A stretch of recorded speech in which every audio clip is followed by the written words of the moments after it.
Radio 2M. Faites entrer l'invité. Avec Fatia El Aouni. Spéciale élection législative, la matinale reçoit ce jeudi matin Shakil Shahbar, le chef du PRE, le parti du renouveau et de l'équité, parce que oui, nous ne donnons pas la parole qu'aux grands partis, mais aussi aux petits engagés dans la course électorale. Alors beaucoup ne connaissent pas le parti du PRE, d'où vient-il, comment il est né? Eh bien, il a été créé en 2002. C'est pourtant un parti qui est représenté, très très peu certes, mais qui est représenté tout de même au Parlement et qui compte bien jouer des coudes pour se faire entendre. Shakil Shahbar, secrétaire général du PRE, et l'invité de la matinale. Bonjour. Bonjour. Ça va? Oui, ça va, très bien, merci. Ça va l'air. Si. Alors, vous êtes en réalité une alliance de partis du centre et vous en êtes l'un des fondateurs. Votre parti, pour ceux qui aiment les logos, surtout Youssef, c'est un grand amateur, Oui. eh bien c'est le parti de la pomme. Pourquoi Tout à la pomme, fait. juste? Je trouve que c'est un fruit que personne ne déteste et c'est pour nous quelque chose d'important d'être un fruit aimé de tous. Évidemment, la pomme, c'est aussi un fruit qui... on pense qu'en mangeant des pommes, on n'a pas besoin de médecin, donc qui fait du bien au corps et à l'esprit. Et donc, on essaie d'adhérer à cette... Alors, Il y a eu une Je pensais que concertation. c'était une dédicace à Newton. À Newton pour l'apesanteur. La pomme, c'est le symbole quand même de la découverte de l'apesanteur. Oui, Il y a eu une concertation avant, c'est-à-dire vous avez posé une corbeille de fruits et vous avez choisi. sur les fruits, non, mais on pomme, a essayé on a vu un petit peu ce que les partis offraient comme symbole, et puis nous voulions disons un symbole qui soit en même temps facile à croquer, à se rappeler, mais qui ait une image positive chez tout le monde. Et donc, alors, voilà. le grand public ne vous connaît pas vraiment. Vous avez une petite demi-heure pour vous faire connaître. Avant de rentrer en politique, vous étiez un militant associatif très engagé, pas au Maroc, mais à l'étranger, aux États-Unis, où vous faisiez vos études avec des causes qui vous tenaient très à cœur. Tout Lesquelles? à fait. Écoutez, les années 80, c'était un petit peu les années où on parlait beaucoup de la fin de l'apartheid. On parlait il y a eu l'invasion de l'Afghanistan par la Russie. Il y avait bien sûr la question palestinienne qui était mise en avant. Et donc, il y avait bien sûr cette concurrence, cette compétition entre l'Est et l'Ouest. Et il y avait donc cette course à l'armement. Et pour toutes ces causes... Alors, c'était quoi cette association? C'était une association de musulmans? C'était quoi? Non, d'abord, lorsqu'on était à l'université, il y avait évidemment... Les étudiants discutaient entre eux, débattaient et prenaient position sur toutes ces choses. Et moi, j'avais la chance d'être dans une université qui avait beaucoup d'étudiants, plus de 60 000 étudiants, mais il y avait plus de 1000 étudiants musulmans. Donc nous nous étions organisés en association des étudiants musulmans, et nous avions fait, grâce à ça, beaucoup d'actions. Nous avions essayé de faire connaître nos pays respectifs, nous avions essayé, et notre culture bien sûr, et nous avions surtout essayé de clarifier les choses aux étudiants américains qui souvent ne connaissent pas grand-chose au monde en dehors des États-Unis. Alors, après les États-Unis, donc le militantisme commence là. Après les États-Unis, retour au Maroc, où là aussi, vous continuez de militer dans le milieu associatif et en particulier pour la cause amazigh. Oui, la cause amazigh a été pour moi depuis déjà plus de 20 ans une cause essentielle sur laquelle il fallait travailler, faire connaître les enjeux. Et donc, j'étais parmi les personnes qui ont créé le Congrès mondial amazigh. C'est une organisation internationale qui s'est constituée aux îles Canaries C'était aux îles Canaries, en 1996.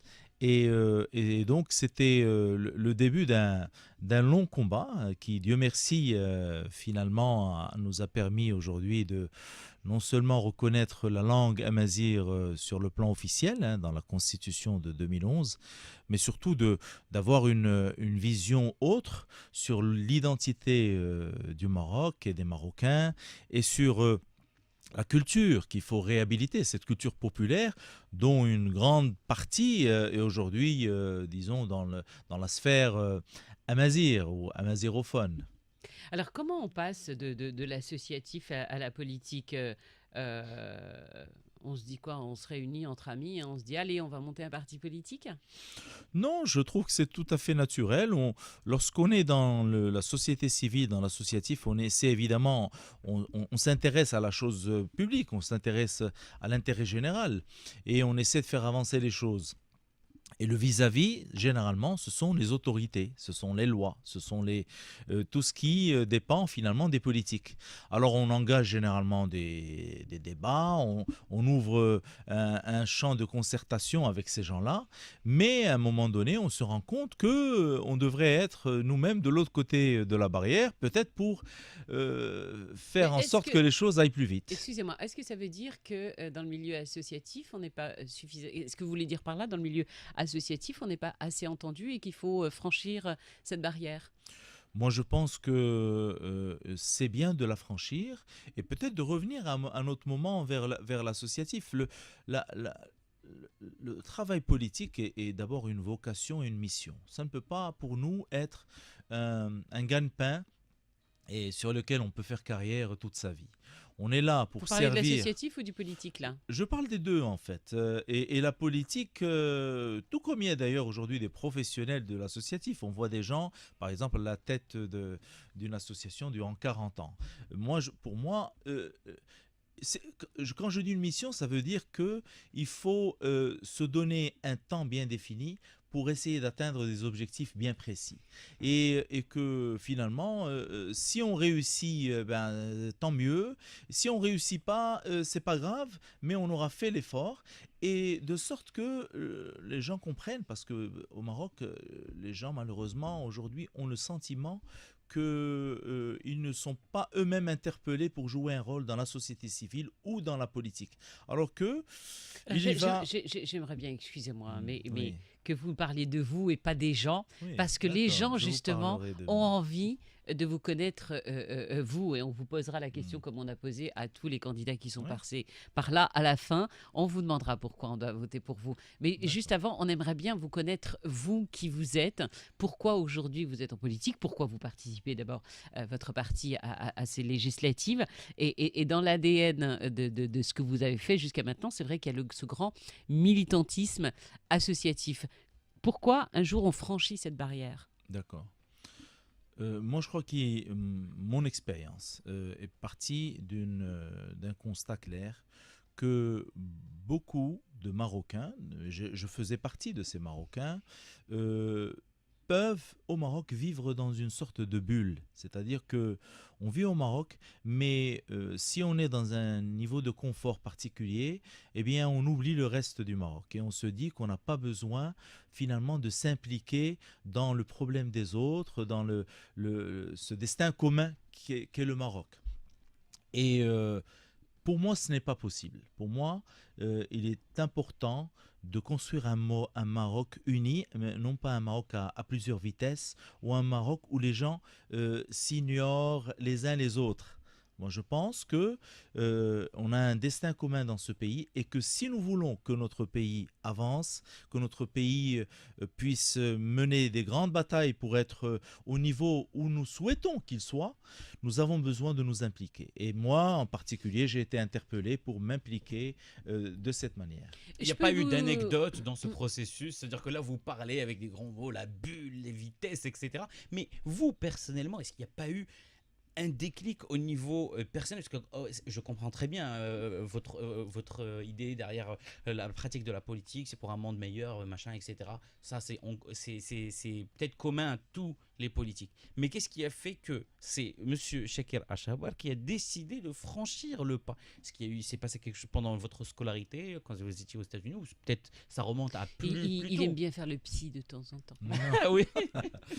Je ne pense pas qu'il y ait eu un événement qui a créé le déclic. Je pense que moi, j'ai été très fortuné de pouvoir mener des études qui m'ont Fortuné, conduit- on veut dire chanceux. chanceux, hein, Non, chanceux. pour clarifier, non, on sait je- jamais pour les auditeurs. je parle bien de la chance Oui. et de ce que la vie a pu me donner et ce que finalement le Maroc a pu me donner. Parce que je suis né dans une petite famille qui finalement m'a donné une éducation pour travailler dur. Et puis j'ai réussi à un moment donné à faire des affaires, à gagner bien ma vie.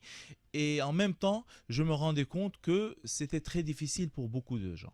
Ouais. Et je me rendais compte que finalement, la réussite au Maroc est très précaire du fait que finalement, très peu réussissent.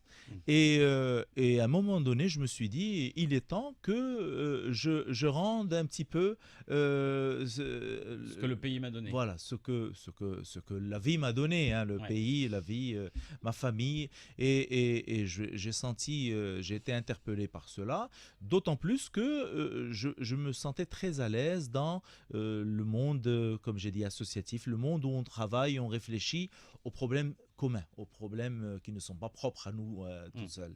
Je peux me permettre de savoir de quel milieu vous venez, milieu des affaires, milieu de je sais pas moi, universitaire, je sais pas. Êtes-vous un homme d'affaires? Alors, je ne le suis plus, je Vous l'avez le été. fus. J'ai été essentiellement dans le monde du tourisme, de la Mhm. restauration. C'était une activité très agréable, très intéressante. Aujourd'hui, vous Ouh. faites quoi, hein, Alors aujourd'hui, en dehors de la politique? je m'occupe du parti presque à plein temps. Je suis aussi, j'ai maintenu une activité de consultant. C'est un petit peu pour rester au fait dans le monde de la stratégie, disons, la stratégie organisationnelle. Donc c'est un petit peu pour ne pas perdre le contact avec le monde économique et le monde des affaires. Mais disons que je dédie 90% de mon temps à la politique. Donc vous êtes de bons conseils en fait. Pourquoi? Parce que c'est conseiller en stratégie.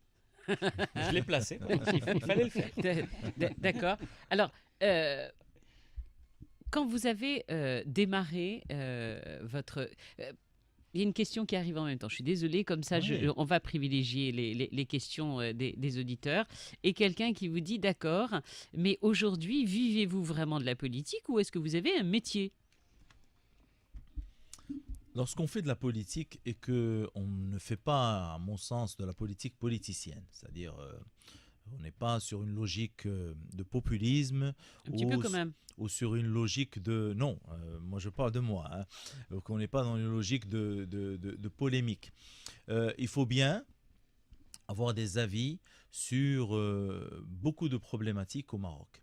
Ce travail en lui-même, à mon sens, il ne s'agit pas d'être l'expert en tout, mais il s'agit d'être suffisamment ouvert et à l'écoute pour interagir avec ceux qui connaissent bien les problèmes. Hein, au niveau du terrain, au niveau de la conception, au niveau des politiques, pour pouvoir se forger soi-même certaines idées et définir des politiques alternatives pour résoudre tous ces problèmes.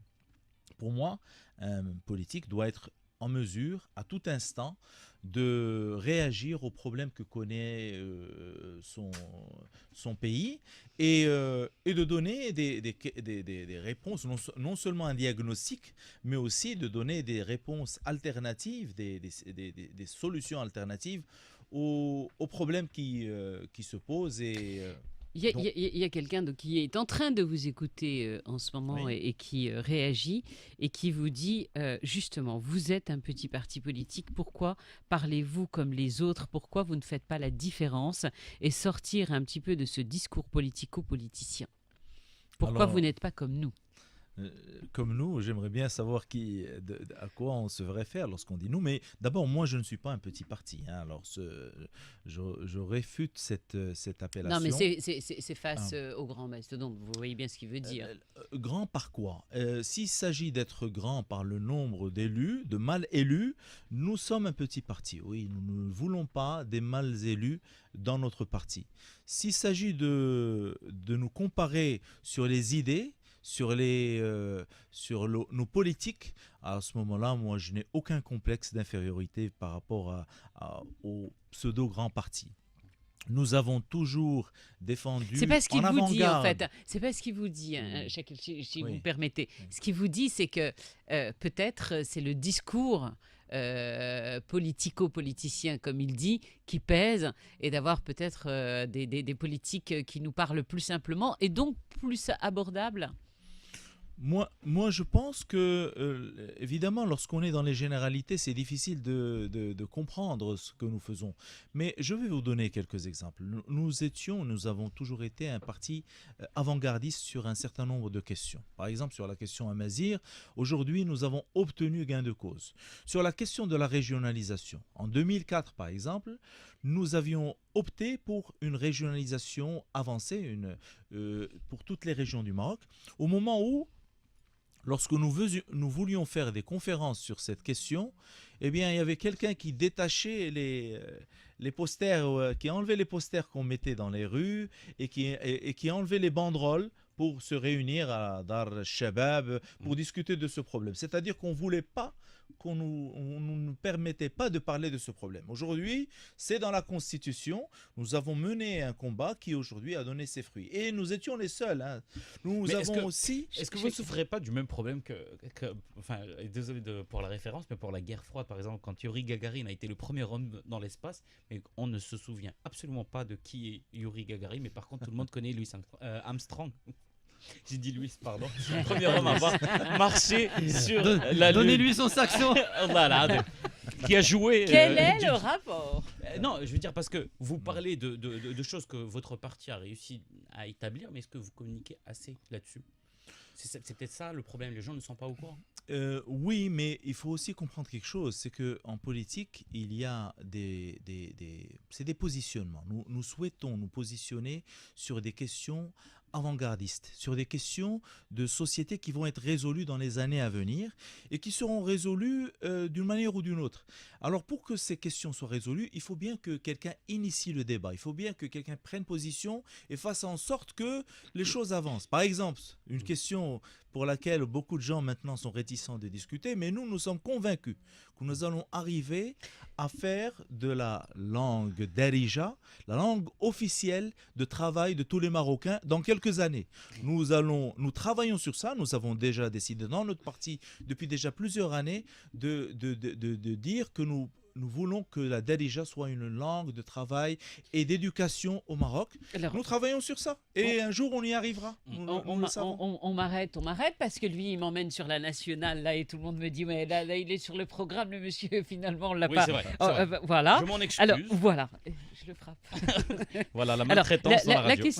la question habituelle, comme à chaque chef de parti, si vous pouviez, et là je vais vous demander de faire court, si vous pouviez en tant que citoyen, et non pas en tant que politique, en tant que citoyen, remettez-vous à l'époque où vous étiez militant associatif, changez une seule chose, une priorité absolue pour vous, ce serait quoi? De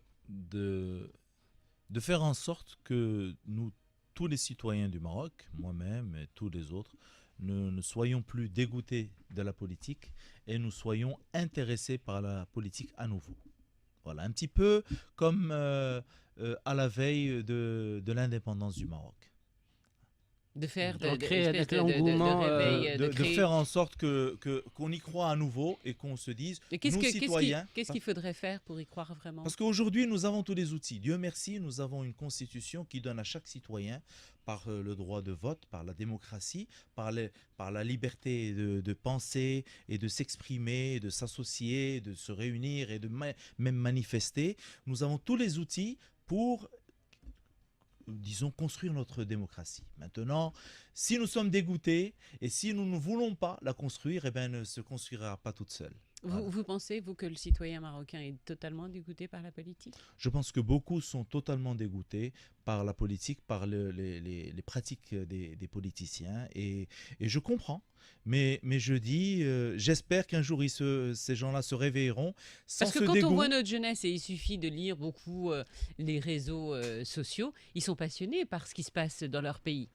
Il faut qu'ils aillent voter à ce moment-là. Il faut qu'il s'implique Alors dans les partis justement, politiques. justement, vous avez quelques minutes pour conclure, parce que ça passe très très vite, Ouais. et me dire pourquoi je dois voter pour vous. D'abord, vous devez voter, pas pour moi en particulier. Et pour voter, vous devez regarder attentivement, lire attentivement les programmes et surtout voir est-ce que les actes des politiciens vont de pair En avec quoi il leurs fait la promesses. différence, le vôtre? Le nôtre, je pense, comme j'ai dit, que nos actes vont de pair avec nos promesses. Nous avons par exemple géré la ville de Nador. Les gens de Nador nous connaissent et savent que nous avons géré la ville par un maire qui est très connu et qui a fait la différence à Nador. Et pour nous, c'est une fierté de dire, voilà, lorsqu'on nous donne la responsabilité, ce que nous pouvons faire. Et auprès de la jeunesse? Moi, je pense que les jeunes, c'est l'avenir de notre pays et ils ne doivent pas penser que ce pays pourra fonctionner sans eux et leur avenir est à eux de le construire dans leur pays. Une dernière question, si un jour vous quittiez pour une raison ou pour une autre la politique, vous retourneriez dans le milieu associatif? Certainement, je ne l'ai jamais quitté, je suis toujours dans le milieu associatif. J'ai dans mon petit village natal, c'est à Imzoren, hein, dans le Rif, une association très active hein, qui forme des femmes, qui a une crèche, qui fait des choses très intéressantes et je continuerai sur cette voie. Alors, je vous donne une dernière question d'un auditeur qui arrive. Alors, Roulement de tambour. Justement, la cause Amazir, vous en avez beaucoup parlé ce matin. Moi, je voudrais juste savoir, vous, en tant qu'homme citoyen, ce qui vous passionne dans la vie, en dehors de la politique. Écoutez, j'ai beaucoup de passion et en ce moment, je suis passionné par le cinéma. Je fais beaucoup de... Mena, on va le piéger. Voilà. peut-être. Quel est le dernier Pour- film que vous pourquoi avez vu d'ailleurs? Ça, c'est une bonne question, non? Le dernier film que vous avez vu? Moi, j'aimerais que vous me posiez la question, quel est le dernier scénario que vous avez écrit? Parce que Ah je me suis mis à l'écriture de scénario. Alors, quel est le dernier D'accord. scénario que vous avez écrit? Vous voyez, vous n'avez pas parlé de ça depuis Et voilà, une demi-heure. pourquoi C'est ce qu'on voulait savoir. Vous depuis ce arrivez matin. au bout de la demi-heure et c'est maintenant que vous nous révélez en fait que vous êtes réalisateur? Non. Bah, écoutez, je préfère un petit peu pour l'instant garder ça pour moi, peut-être Mais par, pourquoi? par Mais pudeur. pourquoi? Mais j'espère qu'une fois qu'on passera cette période électorale, je puisse en parler. Vous vous plus apprêtez à librement. réaliser un film ou pas? Oui, c'est dans le Vous en pipe. êtes où? D'accord, Vous il en est êtes où? écrit? Vous en êtes où au niveau Eh ben, écoutez, j'ai écrit 3 scénarios. Le premier que j'ai écrit, je suis en train d'essayer de le produire. Parfait. D'accord. Vous savez que deuxième coproduit aussi. Donc, Voilà, c'est- Et juste par curiosité, est-ce que c'est ça un film donc en Darija ou en Amazigh? C'est un film en Darija, en français, en arabe. C'est une affaire de langue. Non, c'est une affaire de terrorisme. Et le terrorisme, ça touche un peu tout le monde. Et Ouais. on voudrait déterroriser ce monde. Et donc, j'essaie d'y contribuer à ma manière. Et vous êtes déjà en contact avec des producteurs? Oui, on travaille sur la. Il y en a une là qui vient de me dire qu'elle veut vous contacter. Vous voyez, ça va vite va sur vite. Oui mais non. Merci beaucoup d'avoir été avec nous ce matin. Youssef. Merci beaucoup, c'est Shakir Achabar qui, pour rappeler l'Amin l'Am li Hizb al-Tajdid wal Insaf. Merci d'avoir été présent avec nous aujourd'hui et Merci c'est tout. à vous. Voilà. Ben voilà. Merci. Merci.